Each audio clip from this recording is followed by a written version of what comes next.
모정 4편. 돼지는 안위를 탐하여 살아온 잘못을 깨닫고 뉘우칠 시간 여유도 허락받지 못하고 끓는 기름가마에 던져져 외마디 비명을 남기고 숨이 끊어졌습니다. 이러한 무시무시한 장면으로 초죽음이 다 된 귀나미를 향하여 대왕의 시선이 집중되었습니다. 저 조그만 녀석은 무엇을 했길래 이곳으로 끌려왔는고?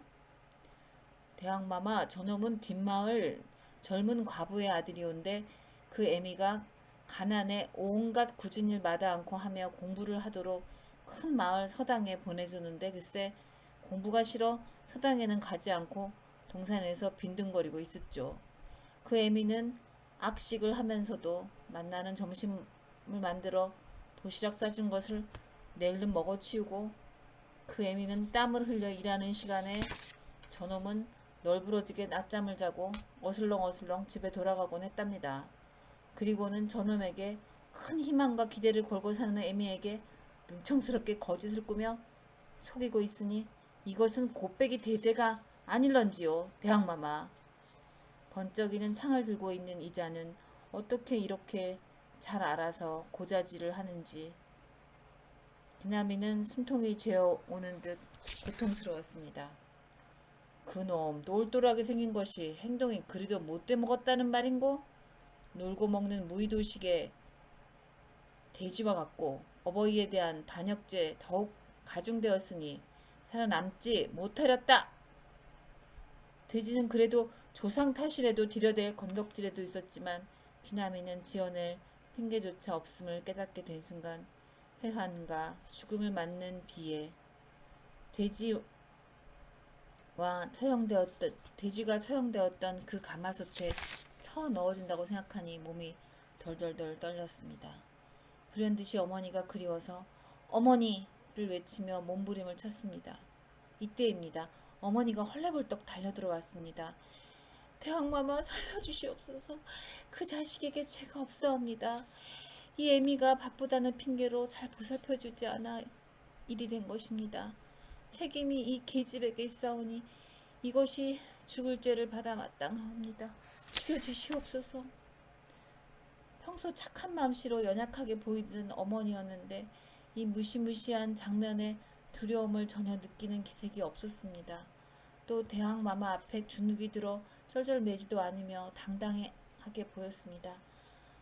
아무리 전능한 사람일지라도 죄 없는 사람에게 벌을 줄 수는 없는 일. 그리하였다가는 하늘의 노여움을 살터 저놈을 처형하면 여인은 살았대도 죽은 신세 죄 없이 큰 벌을 받게 되는 셈. 괴롭도다. 면죄로다. 저놈은 어머니의 품에 돌려주렸다. 달려온 어머니의 부둥켜 안긴 찰나 잠이 깼습니다. 이것은 꿈이었습니다. 그러나 너무나 선명하고 절박한 장면으로 하여 꿈으로 믿어지지 않았습니다. 강렬한 깨우침을 주는 산신령의 계시였는지도 모르겠습니다. 어머니에게 곧바로 달려가 그 사이의 잘못을 눈물로 뉘우치고 꿈 이야기를 들려드렸습니다. 인자하신 어머니는 사랑으로 감싸주시고 다시 잘못된 길에 들지 않기를 다짐받는 것이었습니다. 훈장 선생님에게도 100배 사죄하고 공부를 새롭게 시작하게 되었습니다. 한번 굳은 결심을 하니 어떤 어려움도 참고 학문에 정진하는 의지력 강한 소년으로 성장하였습니다. 그 바탕이 두뇌가 명석한 귀남이었기 때문에 학문의 성취도가 빨라 약관의 나이에 과거에 장황급제한 것은 말할 것도 없습니다. 그 준엄하였던 스승을 어버이처럼 섬기고 그 어머니에게는 지극한 효성으로 대하며 벼슬길에 올라서는 나라의 충성을 바치고 특히 가난하고 어려운 처지에 있는 백성들을 따뜻하게 돌보아줘 칭송이 자자했습니다. 이것은 훌륭한 사람으로 키우려는 어머니의 고된 뒷바라지, 뜨거운 염원, 줄기찬 집념 이런 것이 좋은 토양과 밑거름이 되었음을 굳이 설명할 필요가 없겠습니다. 나 이지훈의 할아버지는 추운 겨울 화롯가에서 콩볶이하는 자녀들을 돌아앉히고 재미나는 옛 이야기를 곧잘 들려주셨다고 합니다.